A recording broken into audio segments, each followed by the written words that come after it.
All right, welcome to the first section of chapter number 5. We're going to cover the first 4 sections of the Guide to Reading.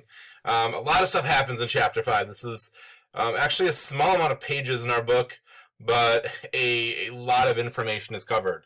So we're going to talk about things like what events led to the beginning of the French and Indian War, also known as the 7 Years' War. What was the relationship like between the British and Native Americans during the 7 Years' War? How did William Pitt change the course of the 7 Years' War? And finally, what were the terms of the Treaties of Paris of 1763? Talk about all that and much more coming up. Now, we're not going to go through all the gory details of the French and Indian War, all the individual battles, but I'm going to give you kind of a general oversight of what went on and what happened, some of the trends in the war.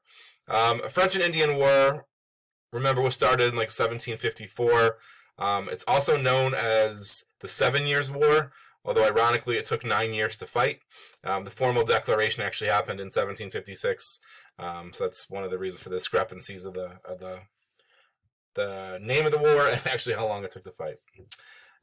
France allies with Spain and Austria. Spain's kind of an interesting story we'll touch on a little later, but those are its 2 allies. And Great Britain allies with Prussia.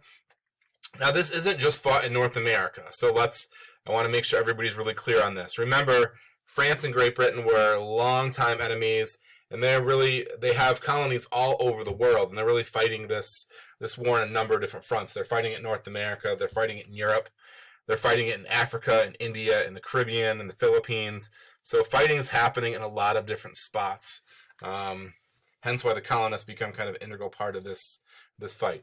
As we mentioned at the very end of chapter number 4, the French and Indian War really starts when George Washington, on behalf of Great Britain, they're a little worried about the French kind of encroaching on the colonies when they establish a fort in the Ohio River Valley, Fort Duquesne.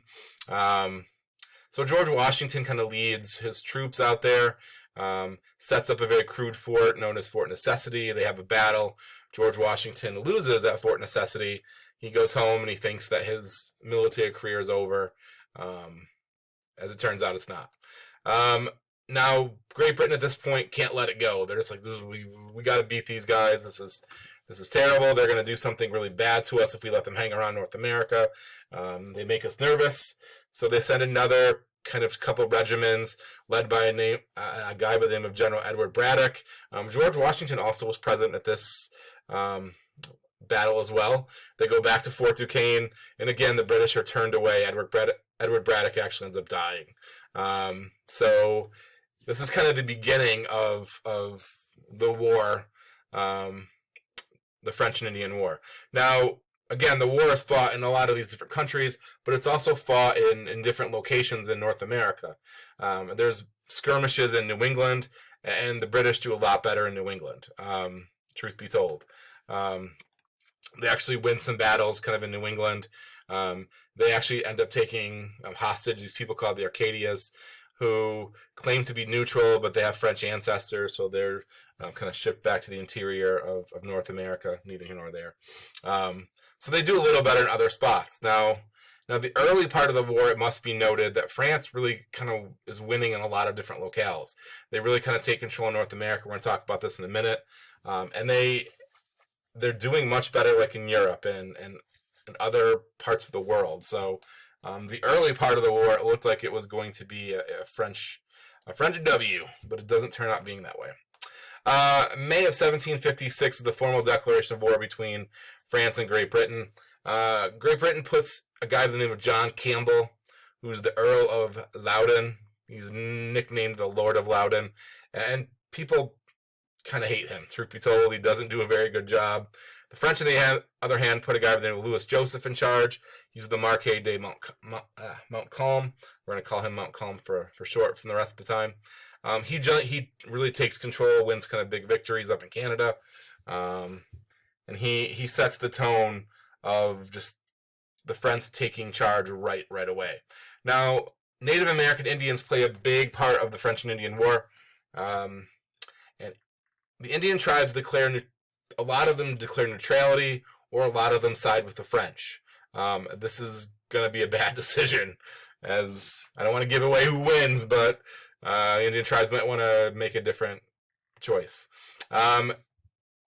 when the war ends and Great Britain does end up winning, Indian tribes kind of switch their allegiance, and actually in a couple of battles they actually switched their allegiance and kind of tipped the scales in favor of Great Britain. I'm sure as a means of self-preservation and saying, hey, we're not so bad after all. We really were on your side. Just kidding.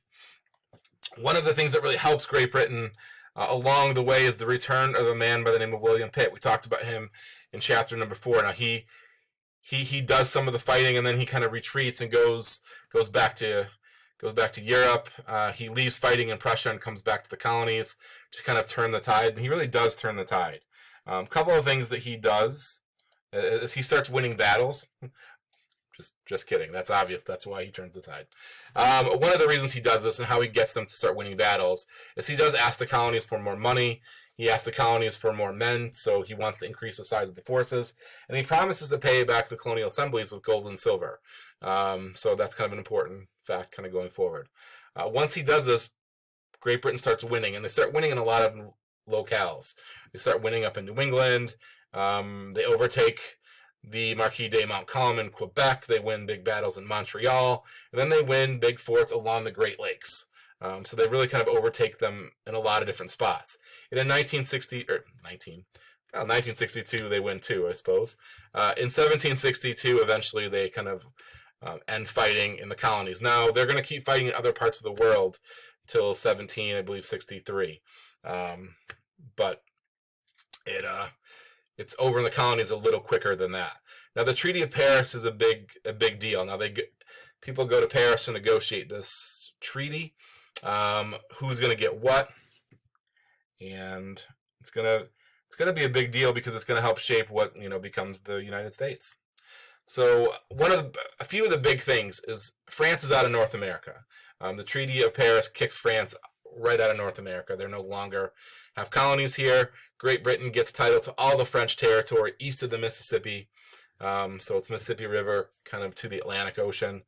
Spain makes the unfortunate decision. I talked about Spain allying with France.